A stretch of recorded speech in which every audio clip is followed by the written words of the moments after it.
Assalamu alaikum wa rahmatullahi wa barakatuh, everyone. I hope everyone's doing well. Um, so today's video is going to be a bit different. I'm not going to be using a ChatGPT or anything, just me and myself just doing something. So I'll just doing a bit of digging, and I was just looking into a lot of people, how they're leaving Islam. And honestly, it's really sad to see people leaving Islam, and they're claiming that Muslims are brainwashed into this belief about whatnot and whatnot and this, that, and the other, and they don't know, and now they're away from their rabbis and their sheikhs, and now they've gone online and then they realize the truth and they left Islam. But honestly, I've done all that. I've gone online, I've researched, I've done this, that, and I've found that Islam is honestly the truth. Maybe it's hard to see, but to me, it was the most logical truth to me. But that's for me personally, and I think everyone's different.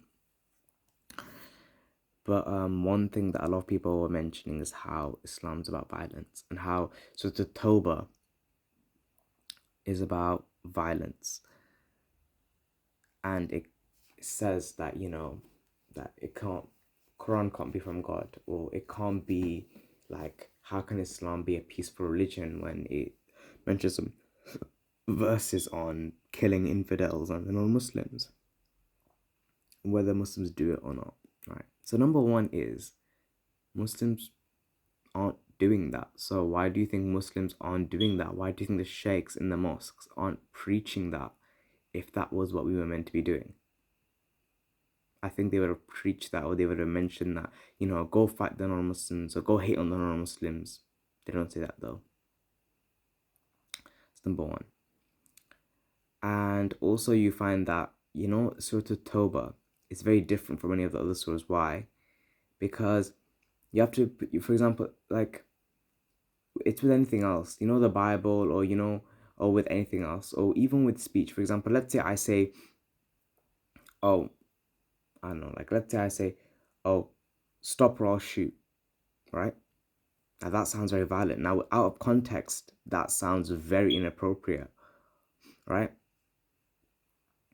But suppose someone's attacking me, or suppose I'm in a place where that person has a gun and they're about to shoot me, right? And then I have a gun.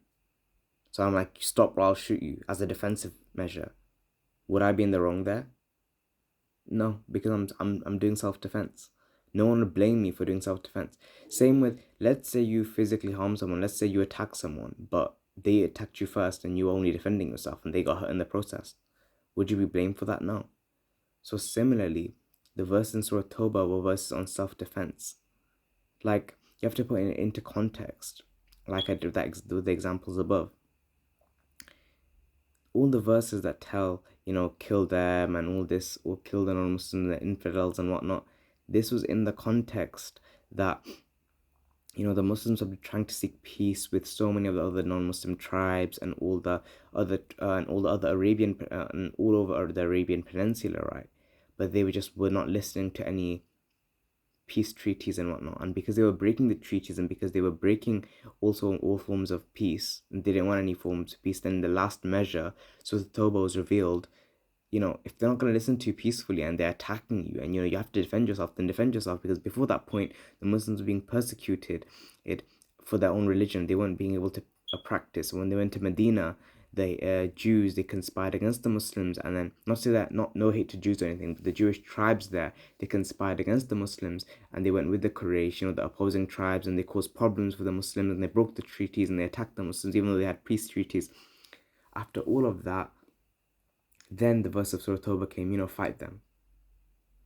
Now they came down to fight. Before that, they didn't fight. Before that, there was so many years where the Prophet did not attack the non-Muslims at all whatsoever, or no Muslim did, right? So there's that. And the Prophet also mentioned so many things. Like, it's even mentioned in the Quran how, when you kill a soul injustice, as if you've killed all of mankind, but when you save a soul, as if you saved all of mankind. Now that's said for a reason as well. So Surah Tawbah needs to be taken into context. Hence why you don't get Muslims just going out, on fire and just killing non-Muslims, and we're not doing that. And then there's a discussion about, Well, okay, fine. But what about after the Prophet in the Caliphate of Abu Bakr and Abu Bakr radiallahu anh, and Umar, right? May God be pleased with them both, right? What can we say about that? Well, they weren't, again, they weren't fighting for any, like, but just, like for an indoctrination of the faith or just because of the faith. They were fighting again for self-defense, and also because there were so many political reasons for why they had wars then in the Muslim expansion. You have to consider that the Muslims in those places that they were fighting, they were being oppressed, and they were actually more, like freed, and they were feeling more better under the Muslim rule. That's number one.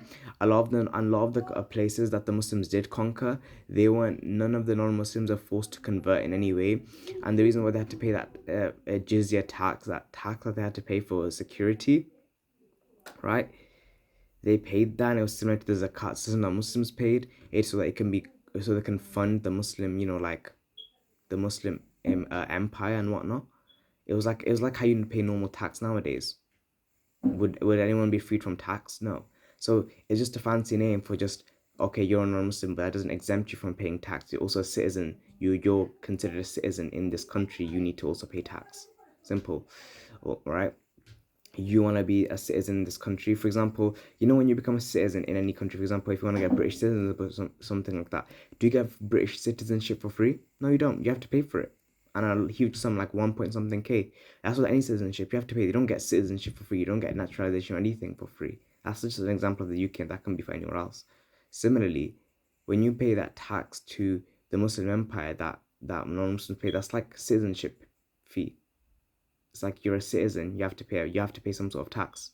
You have to pay some sort of money. You're also considered a member of the state. And obviously the Muslims paid their zakat and their charity and their whatever. And that's how they run on. So that's not something that it should never be taken to mean that they were any lesser citizens or anything like that. And there were many cases where non-Muslims, they were plead they plead their case, and a Muslim plead their case, and the court decided that a non-Muslim was right, so they plead against the Muslim. It's all about truth and justice, right? That's one thing. And also, you have to understand that the Byzantine Empire and the Persian Empire, which the Muslims did attack and conquer, right? These places, they there was a lot of friction between the Arab Peninsula and them, and they were going causing problems for the Muslims, and a lot of the tribes that did, like have peace treaties with the Muslims, they fled to the Byzantine and the Persian empires, and they conspired against the Muslims and whatnot. So again, it was all about self-defense, and it was all about looking for the people's well-being. Also, it's also about propagating the religion, right? So everyone hates on Islam for propagating their religion, right? When Christians do it, it's fine. When Jews do it, it's fine, right? When any other faith does it, it's fine. For example, you get the Christian Crusades, which were 10 times, was so much more uh, um, bloody and, murderous than any of the Muslim, um, um, you know, Crusades, you could say. In any way, they killed innocent men, women, and children. Not to say that I'm hating on Christians. I'm just saying the Christian Crusades. Well, if we're comparing like that, if we compare the Christian Crusades, they killed innocent Muslim men, women, and children, brutally massacred. How is that fair? Whereas the Muslims, they were never allowed to kill innocent women, non-combatants like women, and civilians, the elderly, children. They weren't allowed to, you know, cut down trees or plants and stuff.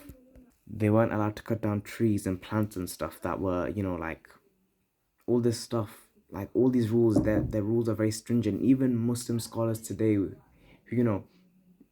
look at the context of the Quran and the Prophet's sayings, they even say with in-depth study, they say that even if nowadays we do apply those verses, it would be only if a Muslim state or if a Muslim community, their religion, their way of life is threatened, and they're being oppressed and driven out of their homes as a result of that, for expressing their religion, right? And only out of self-defense, meaning that we wouldn't be the first to attack. We would be attacked first, and then as a self-defense mechanism, we would fight. to protect ourselves and our people. So how are we in the wrong for doing that? How are Muslims in the wrong for doing that? I don't see how Islam's a violent religion for doing that. So right, and so there's so many things, and then you get the issues, modern day issues about. So you get the Western portrayal of the non-Muslim portrayal about Afghanistan and Iraq and whatnot, but you see that these people, right, they just wanted to protect their way of life, and they wanted to defend what's these people, right, they just wanted to protect their way of life, and they opposed haram, right, and they had resources which America wanted, and with in all the American wars, right, and then America had a war with them, and they were portrayed as the violent ones, as the ones that were you know the oppressors and whatnot. When you look at these countries, they're stripped of their resources and whatnot, right? And you see that these people, they're more impoverished than the Americans. So how could they have been the instigators? I just don't get it. It's like they're the ones that were left in the dust, and they're getting blamed for everything. It just doesn't add up to me when America and other Western nations, they attack these places for their resources and whatnot. If you look at the history, and they were in the wrong, but these Muslims, they are the ones that are being portrayed as the violent ones, and because of this, Islam's being portrayed as this violent religion and whatnot. And again, you can't, and then you get the 9/11 case. You can't blame a whole society or a whole community just for the mistakes of a small group of people. For example, it's like you saying, oh, because one person, it's like stereotyping. It's like you saying, or because one person is bad, everything they stand up for is bad. Every person that follows their religion is bad. It's like me saying, oh, this Christian stole, or this Jew stole, or this atheist stole, or this, I don't know, this race, this particular race, or this gender, they stole, right? Because of that, all people of this category, all people of this race, all people of this gender, all people of this religion, they're all thieves. They're all, I don't know, people who steal. They all do this one thing. You can't judge you can't put a blanket rule over everyone just because of like the case of 1-2 people, and base it off the religious text and just say, oh yeah, this text, that text, and then just without fully understanding everything. So I don't think that's fair. So I just thought I'd put that out there. Assalamu alaikum, and thank you for watching the video.